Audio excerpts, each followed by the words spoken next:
کی چوکھٹ پہ لے کے چلو. میرے حضور کے بہت غریب صحابی ہیں, اتنے غریب صحابی کہ کبھی کبھی کھانا مل جاتا, کئی کئی دن تک فاقے ہو جایا کرتے تھے. ایک دن حضور کی بارگاہ میں آئے. اللہ اکبر, اخلاق کریمہ دیکھو میرے حضور کا. اپنے ہر غلام سے خیریت پوچھتے تھے. آج تو باپ بیٹے سے خیریت نہیں پوچھتا, بھائی بھائی سے خیریت نہیں پوچھتا. ان موبائلوں نے آگ لگا رکھی ہے. ایک دسترخوان پہ 5 بھائی بیٹھے ہیں, کسی کو پوچھنے کی فرصت نہیں ہے, سارے موبائل میں ڈوب جایا کرتے ہیں. میں کہتا ہوں یار اپنوں کو وقت دیا کرو, گھر میں آ جایا کرو, فلائٹ موڈ ڈالو موبائلوں پر اور اپنوں سے بیٹھ کر کے خیریت پوچھا کرو. پتا 8 دن سے تو کہاں تھا, تو نے کیا کیا ہے, حال چال پوچھ لیا کرو. ہم تو گھر میں گئے تب موبائل ہے, سفر میں گئے تب موبائل ہے, مارکیٹ میں گئے تب موبائل ہے. اس موبائل نے بیگانہ بنا دیا کہ باپ بیٹے سے خیریت پوچھنے والا نہیں, بیٹا باپ سے خیریت پوچھنے والا نہیں. آپ میرے نبی کی چوکھٹ پہ چل. سرکار دو عالم کی بارگاہ میں جب غریب صحابی آئے, آقا فرماتے میرے صحابی کیا حال ہے. اللہ اکبر, لہجہ اتنا پیارا کہ قربان ہونے کو جی چاہتا تھا. کیا حال ہے, کہتے ہیں یا رسول اللہ ہر حال میں اللہ کا شکر ہے, بس یوں سمجھ لیجئے کبھی کھا لیتے ہیں کبھی نہیں کھاتے ہیں, جب مل جاتا ہے تو شکر کرتے ہیں, جب نہیں ملتا ہے تو صبر کر لیتے ہیں. اللہ اکبر, حضور نے غلام کی یہ باتیں سنی ہے, چشمان نبوت میں آنسو آئے, جیسی آنکھیں بھر آئی ہیں. اتنے میں جبریل آ جاتے ہیں, یا رسول اللہ یہ جو غلام بیٹھا ہوا ہے بس یہ کل ظہر تک کا مہمان ہے, کل ظہر تک اس کا انتقال ہو جانا ہے. اتنا سننا تھا, نبوت والی آنکھیں بھر آئیں, چشمان نبوت برسی. میرے نبی نے غلام سے نہیں کہا تھا کہ تو کل تک کا مہمان ہے, بلکہ اس سے فرماتے ہیں میرے غلام بتا تو صحیح تیری زندگی میں کوئی ایسی خواہش ہے جسے تو چاہتا تھا اور وہ نہ ہو سکی ہو. اللہ اکبر, غربت کا اندازہ لگانا. جب میرے نبی نے اتنا کہا تھا بتا تو صحیح کوئی خواہش ہو تو پوری کی جائے, یہ نہیں کہا کل تک کا مہمان ہے. مصطفیٰ فرماتے ہیں بتا تو صحیح تیری کوئی خواہش ہو تو پوری کروں. آقا نے اتنا کہا. غلام کے جملے سننا پیارے, جو ہوٹلوں میں 2000 کا کھانے کے بعد اور ایک بھوک کا کھانا پھینکنے والوں, کھڑے ہو کر کے شادیوں میں کھانے دے کر کے کتوں کی طرح کھلانے والوں, اور کئی لوگوں کا کھانا دعوتوں میں پھینکنے والوں, ذرا دل سنبھال کے میری بات سننا. خدا نے دیا کہ شکر ادا کیا کرو. میرے نبی نے کہا تھا روٹی کی قدر کرنا, اگر یہ چلی گئی تو ہاتھ نہیں آئے گی. رزق کی عزت کیا کرو, قدر کیا کرو. یہ تو حضور کا کرم ہے جو دسترخوان سمیٹے نہیں گئے ہیں, یہ مصطفیٰ کا کرم ہے جو چہرے بگاڑے نہیں گئے ہیں, یہ تو آقا کا کرم ہے جو زمین پھاڑی نہیں گئی ہے, یہ مصطفیٰ کا کرم ہے جو شکلیں بگاڑی نہیں گئی ہے. اگر آقا کا کرم نہ ہوتا تو چہرے بگاڑ دیے گئے ہوتے, آقا کا کرم نہ ہوتا دسترخوان اٹھا دیے گئے ہوتے, مصطفیٰ کا کرم نہ ہوتا فاقے مار دیے گئے ہوتے. آج جو بے حساب روٹی مل رہی ہے یہ میرے نبی کا صدقہ ہے, بے حساب رزق مل رہا ہے یہ مصطفیٰ کا صدقہ ہے. آقا کے صحابی نے کہا تھا یا رسول اللہ ایک خواہش ہے, ایک خواہش ہے, ایک خواہش ہے, بتا کون سی. تو اس نے کہا تھا آقا آج تک زندگی میں نے کبھی میٹھا نہیں کھایا ہے, سنا کہ میٹھی بھی کوئی شے ہوتی ہے. آقا میرا جی چاہتا ہے زندگی میں ایک بار میٹھا کھانے مل جائے. اتنا سنا کہ میرے نبی نے کہا عثمان کو بلایا جائے. عثمان غنی آ جاتے ہیں, کہتے دوسری خواہش بتا. اس نے کہا یا رسول اللہ غریب ہوں, نکاح نہیں ہوا ہے. کہا کس لیے, کہا کوئی غریب سمجھ کے بیٹی نہیں دیتا ہے, اس لیے میں نے آج تک نکاح نہیں ہوا. آقا میرا بھی جی چاہتا ہے کاش میرا بھی نکاح ہو, میری بھی بیوی ہو. یا رسول اللہ کبھی کبھی ارمان جاگتے ہیں, دل یہ کہتا ہے جب دنیا سو رہی ہو اور رات کا آدھا حصہ گزر چکا ہو, آقا اس وقت میں میری بیوی بھی ہو اور میں بھی ہوں,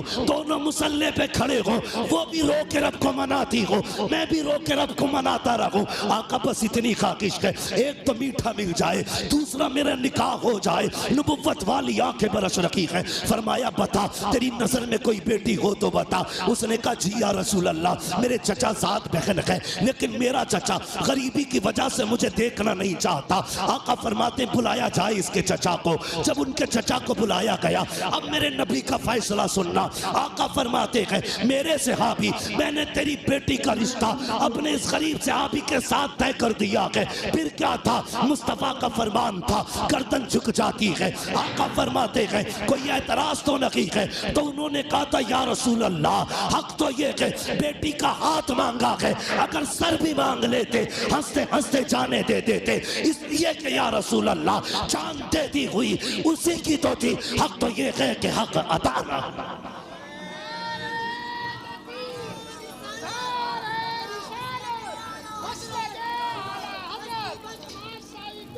شکریہ بھائی، سنیں یہ فیصلے، میرے نبی کا پیار، بھائی روٹی کی عزت کر، قدر کر اس کی، یہ کچی پکی توڑ کے نہ پھینکا کر۔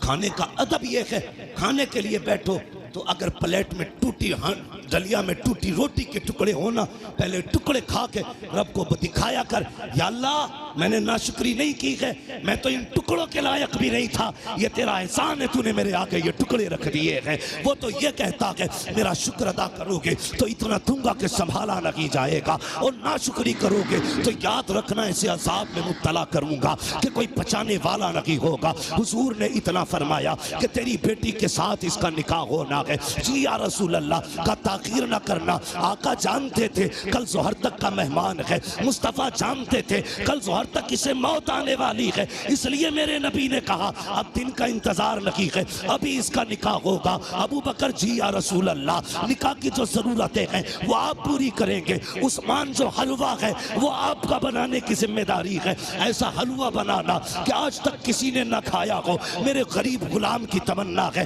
یہ حلوہ کھانا چاہتا ہے، میٹھا کھانا چاہتا ہے۔ حضرت عثمان کے یہاں حلوہ بنا، حضرت ابو بکر صدیق کے یہاں سے نکاح کا انتظام ہوا۔ جب نکاح ہو جاتا ہے، اللہ اکبر، آقا کریم کو بتایا تھا جبریل نے کہ کل ظہر تک کا مہمان ہے، رات گزر جاتی ہے۔ جب صبح کا سویرا ہوا، فجر کا وقت آیا، میرے حضور نے غلام کو بلایا، فرمایا جاؤ میرے فلاں غریب صحابی کے دروازے پہ چلے جاؤ۔ آقا کس لیے؟ کہ اگر اس کے دروازے سے رونے کی آواز آ جائے تو توڑ کر کے مجھے بتا دیا جائے۔ آقا نے اس لیے ڈیوٹی لگائی تھی، جب کہیں پہ میت ہوتی ہے تو اپنے رویا کرتے ہیں، اور اس کی بیوی تو ایک رات کی دلہن ہے، جب اس کے شوہر کا انتقال ہوگا تو ذاکر کے رونے کا پتہ چل جائے گا۔ آگے کیا ہونا تھا یہ تو مصطفیٰ جانتے تھے، لیکن ڈیوٹی آقا لگا رکھے ہیں، جاؤ اس کے دروازے پہ چلے جاؤ، جب اس کے گھر سے رونے کی آواز آئے تو مجھے خبر کر دینا۔ پیارے سننا ذرا دل تھام کر کے، یہ صحابی نے فجر کی نماز پڑھی، جا کے اس صحابی کے دروازے پہ بیٹھ گئے۔ سحر ہو گئی، کوئی نہیں رویا ہے، سحر کی نماز پڑھی۔ آقا فرماتے کیا ہوا؟ جی یا رسول اللہ ابھی تک تو کوئی نہیں رویا ہے۔ کہتے پھر جائیے، پھر آئے گئے، عصر تک بیٹھے رکھے، کوئی آواز نہیں آئی۔ جب عصر میں آقا سے ملاقات ہو رہی ہے، مصطفیٰ فرماتے ہیں پتا کیا ہوا؟ کہتے یا رسول اللہ میں صبح سے دیکھ رہا ہوں اس گھر سے کہوں کی آوازیں آ رہی ہیں، ہنسی اور خوشیوں کی آوازیں آ رہی ہیں۔ آقا اس گھر میں کوئی نہیں رویا ہے، اتنا سننا تھا۔ حضور نے سجدے میں سر رکھا، اے میرے مالک بتا تو سکی، کل جو جبریل نے بتایا تھا وہ تو صحیح تھا، جبریل تو جھوٹ نہیں بولے گا، تیرے فیصلے بھی حق ہیں۔ جبریل نے یہ کہا تھا یہ ظہر تک انتقال کر جائے گا، مگر میرے مالک بتا تو سکی ابھی تک وہ مرا کیوں نہیں ہے، اس کو موت کیوں نہیں آئی ہے؟ اب ذرا دل تھام کے سننا پیارے، رب نے جبریل کو بھیجا، جا میرے محبوب سے جا کے کہانی بتا دے۔ حضرت جبریل آئے ہیں، یا رسول اللہ بے شک اس کو ظہر میں انتقال کر جانا تھا، اس کی زندگی ظہر تک تھی، لیکن یا رسول اللہ جب مغرب کے بعد کا وقت آیا اس نے نماز ادا کی، عشاء کا وقت آنے والا تھا، اس نے نماز عشاء کی بھی ادا کی عشاء کے وقت میں۔ اس کے بعد بیوی کو بلایا، دسترخوان بچھایا، یا رسول اللہ وہ میٹھا جو زندگی میں کبھی نہیں کھایا تھا آج پہلی بار دسترخوان پہ رکھا ہے، سامنے بیوی بیٹھی ہوئی ہے، بہت کچھ ہو رہا ہے کہ سامنے بیوی بھی ہے، دسترخوان پہ میٹھا بھی ہے، میرے آقا نے میری دونوں ضرورتیں پوری کر دی ہیں، یہ دیکھ کے مسکرا رہا تھا۔ اتنے میں یا رسول اللہ دروازے پہ آواز آ جاتی ہے کوئی جو خدا کے نام پہ کچھ دے دے۔ جبریل کہتے ہیں یا رسول اللہ جب خدا کے نام کا اس نے سوال کیا، اس نے ایک نظر بیوی کے چہرے پہ ڈالی، دوسری نظر اپنے حلوے پہ ڈالی، وہ میٹھا جس کے لیے زندگی بھر ترستا رہا تھا اسے دیکھا ہے، بیوی سے کہتا شریک حیات خدا نے تیری جیسی بیوی دے دی ہے، اب اور کیا کمی رہ گئی ہے؟ دروازے پہ رب کے نام کا سائل آ گیا ہے، اگر تو کہے تو یہ حلوہ اس کے حوالے کر دو۔ بیوی نے کہا میرے سرتاج جیسے تیری مرضی ہے۔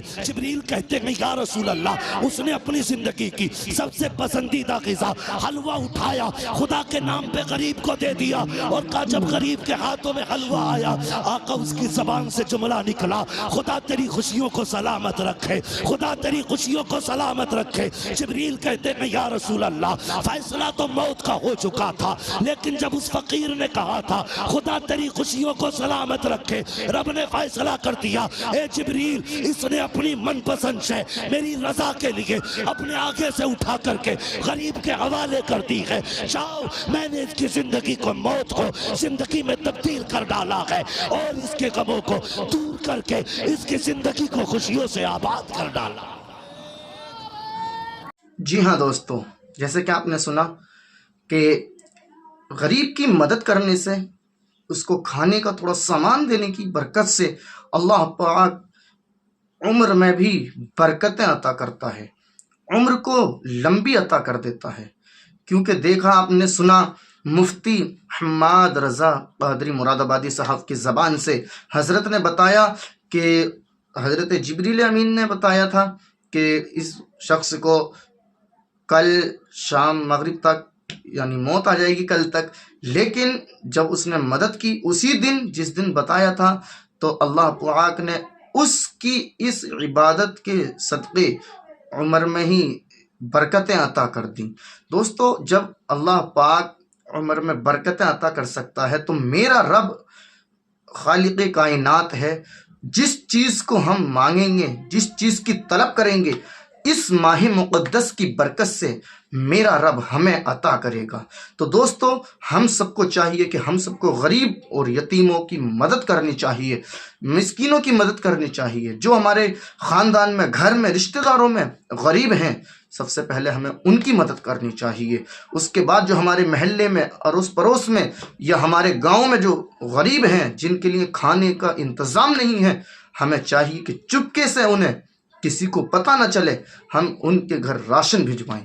ہم اس طرح کی اگر ہم کام کریں گے، مدد کریں گے، تو اللہ پاک ہمارے کاموں میں برکتیں عطا کرے گا، ہمارے ہر چیز میں برکتیں ہوں گی۔ اللہ پاک کی بارگاہ میں دعا ہے کہ رب تبارک و تعالی ہماری اس عبادات کو، ہمارے روزوں کو، نماز کو اور تراویح کو اپنی بارگاہ میں قبول فرمائے۔ اللہ پاک ہم سب کو اہدنا الصراط المستقیم پر چلنے کی توفیق عطا فرمائے۔ اللہ پاک ہم سب کو ایمان کی دولت سے مالا مال فرمائے۔ اللہ پاک ہم سب کو مرتے وقت ہماری جب روح نکلے تو ہماری زبان پر کلمہ طیبہ نصیب فرمائے۔ ملتے ہیں نیکسٹ ویڈیو میں، جب تک کے لیے السلام علیکم ورحمۃ اللہ تعالی وبرکاتہ۔